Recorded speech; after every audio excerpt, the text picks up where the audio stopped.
Morning my dear student, कैसे हैं आप सभी। I hope you all are very very very very well. तो बच्चों, अब मेडिकल की बारी है, क्योंकि अभी तक तो जेई और बोर्ड के बारे में सब चीज़ें चल रही थी। सारा जो टॉपिक है आपका बोर्ड और जेई की रिकॉर्डिंग था, लेकिन अब हम मेडिकल के बारे में बात करेंगे। तो आपने क्लास 11 से स्टार्ट आई होप कर दिया होगा और ऑलमोस्ट सभी बच्चों के कोर्स भी कंप्लीट हो गए होंगे। तो बेटा, अब आपको सेल्फ स्टडी की ज़रूरत है। तो सेल्फ स्टडी में केमिस्ट्री के कौन कौन से चैप्टर को प्रिफर रखना है और किस चैप्टर में क्या चीज़ें तैयार करनी है, वो मैं आज आपको बताऊंगी। ठीक है।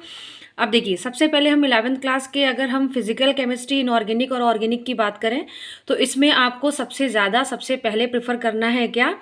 ऑर्गेनिक, देन इनऑर्गेनिक और फिजिकल। ये मैं आपसे बार बार बताती हूँ। तो आपने क्या करना है, सबसे पहले बेटे स्टार्ट करना है चैप्टर 1 मोल कंसेप्ट में। मोल कंसेप्ट से आप इंपेरिकल फार्मूला, लिमिटिंग रिएजेंट और जो आपके law of conservation of mass हैं, जिसमें आपका डेफिनिट प्रपोर्शन, मल्टीपल प्रपोर्शन और आपके क्या है कॉम्बिनेशन लॉ है, उनको आप पढ़िए। फिर उसके बाद से आपको पढ़ना है क्या, चैप्टर 1 में आपको यही करना है। फिर आपको सीधा पढ़ना है क्या, मोल कंसेप्ट।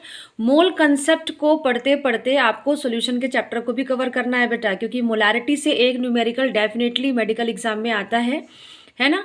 तो मोलारिटी, मोल नॉर्मेलिटी, और उसमें आपको क्या देखना है, मास परसेंट हो गया, मोल फ्रैक्शन हो गया। इसमें आप एक चीज़ ध्यान रखिएगा कि कंसंट्रेशन के न्यूमेरिकल करते समय, जब आप न्यूमेरिकल क्लास 11 से स्टार्ट करते हैं, तो आपको 11 से लेकर के क्लास 12 के सोल्यूशन की तरफ बढ़ना है ना। तो जिससे कि क्या होगा कि आपके दोनों चैप्टर हैंड टू हैंड एक साथ तैयार हो जाएंगे। ठीक है।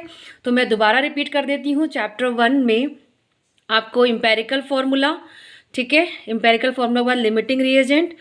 फिर उसके बाद से आपने पढ़ना है क्या, लॉज पढ़ने हैं, जो law of conservation of mass है। ठीक है। कंजर्वेशन ऑफ मास के जो डिफरेंट पार्ट हैं, जैसे डेफिनिट प्रपोर्शन, मल्टीपल प्रपोर्शन, है ना। और आपको फिर इसके बाद से क्या करना है, वोगैद्रो लॉ हो गया, गैसियस लॉ हो गया। फिर आपको क्या करना है बेटा कि कंसंट्रेशन में सबसे ज़्यादा क्वेश्चन प्रैक्टिस करनी है मोलारिटी के ऊपर, और फिर आपको सॉल्यूशन को लेकर के कवर अप करना है। ठीक है।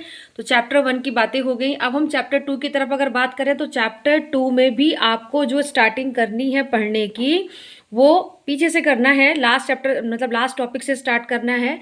इसको 2 पार्ट में डिवाइड करिए।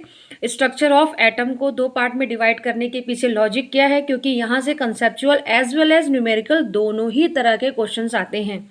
ठीक है। तो कंसेप्चुअल क्वेश्चंस में जो आपके क्या है डेफिनेशन है, जैसे हुंस हो गए, अबाउ हो गए, पॉली एक्सक्लूजन प्रिंसिपल हो गया, हाइजेनबर्ग अनसर्टेन प्रिंसिपल हो गया। ठीक है। फिर इलेक्ट्रॉन, प्रोटॉन, न्यूट्रॉन की जो डिस्कवरी के कंसेप्ट थे। फिर उसमें आपको न्यूमेरिकल में आपको क्या करना है बेटा, बोर्स मॉडल के न्यूमेरिकल की अच्छे से प्रैक्टिस करनी है।